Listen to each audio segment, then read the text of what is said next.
Messieurs Corbeau, je m'appelle Fadima. On m'appelle Fadi la Flèche. Une fille bien pointue, oui, mais ma vie ressemble à un canari cassé. C'est mon histoire. Ici, au Burkina, on dit qu'un village sans féticheur, c'est comme un corps sans tête. Et notre féticheur, Boukari, était le plus respecté. Un homme que même les vieux saluaient avec les deux mains. Il vivait dans une case au bout du village, entouré de crânes d'animaux et de calebasses. On disait qu'il pouvait tout faire. Guérir, protéger, maudire, même trouver des maris pour les femmes fatiguées de dormir seules.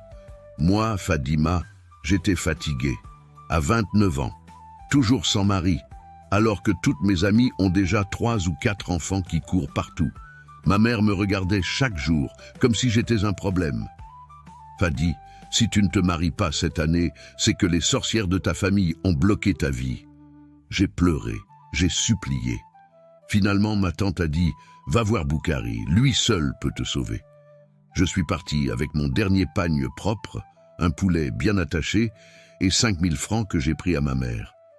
Quand je suis arrivé, Boukari m'a regardé comme si j'étais déjà son dîner. Il m'a dit « Fadima, ton problème est gros, mais je vais t'aider.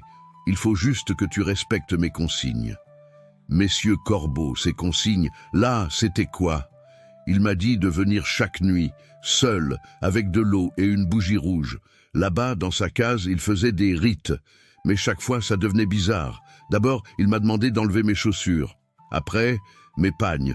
Ensuite, mon caleçon. Finalement, j'étais là, nu, en train de tourner autour d'un feu pendant qu'il chantait des trucs incompréhensibles. Mais le pire est arrivé la 3e nuit. Cette fois, il m'a dit « Pour libérer ton étoile, Fadima, il faut que je touche ton corps avec le fétiche. » Messieurs Corbeau, je te laisse imaginer. Le fétiche, là, ce n'était pas un objet, hein. C'était lui-même, avec ses 2 mains sales. J'ai crié, mais il a dit « Si tu veux un mari, il faut accepter. » C'est là que j'ai compris que Boukari, c'était un escroc. Je me suis levé, j'ai pris une des calebasses qui traînait et je l'ai cassée sur sa tête. Ensuite, j'ai couru comme si le diable lui-même me poursuivait. Mais avant de partir, j'ai crié dans tout le village « Boukari est un voleur, il m'a touché avec son fétiche ». Le lendemain, le village entier parlait. Les femmes ont commencé à avouer des trucs. Une a dit qu'il avait pris son argent pour ouvrir son ventre, mais jusqu'à aujourd'hui, pas d'enfant. Une autre a dit qu'il avait promis un mari, mais le gars-là est parti après 2 mois. Les hommes, eux aussi, ont commencé à se méfier. Et Boukari, il a fui.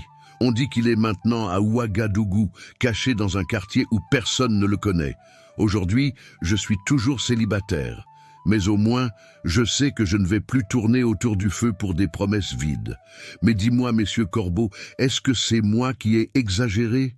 Ou bien c'était vraiment un charlatan? Si ce contenu résonne avec toi, abonne-toi et partage pour faire grandir la voix du Corbeau.